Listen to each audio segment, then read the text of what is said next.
Hi, I'm Irma. Welcome to Revision Help. Today we are looking at the different types of forces that can act on a body. The most common force that all of us know is your gravitational force. When I draw an object, I normally represent it by a dot. How do I draw these forces? I draw these forces away from my object. The first force I'm going to look at is your gravitational force. Your gravitational force is the force that the Earth exerts on this object. The force that normally balances out your gravitational force is your normal force.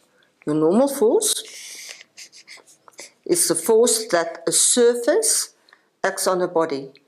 If you sit on a chair, the chair exerts a normal force on your body. It prevents your body from falling through the chair.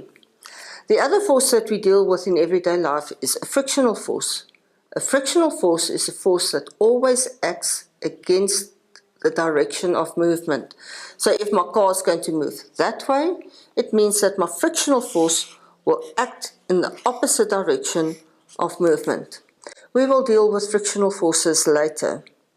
Then another force that we deal with is your applied force. Your applied force is the force that is being applied on a body. It is the force that the engine exerts on an object. There's another force that we can also look at, and that normally happens when I've got two different objects that are tied together.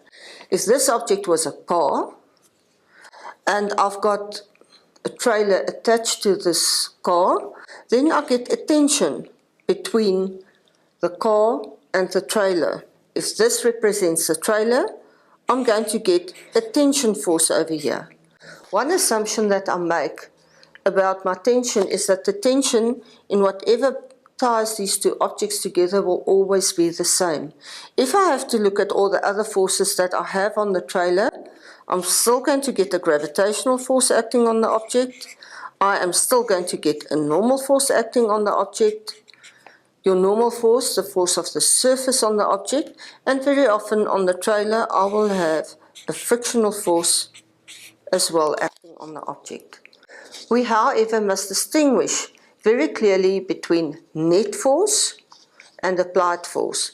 Applied force is a force that either a human exerts on that object, that the engine exerts on that object, whereas Fnet is the sum total, is the sum of all the forces. When you look at a question, you have to clearly distinguish, are they asking for net force or are they asking for applied force? Thank you very much for listening to this session.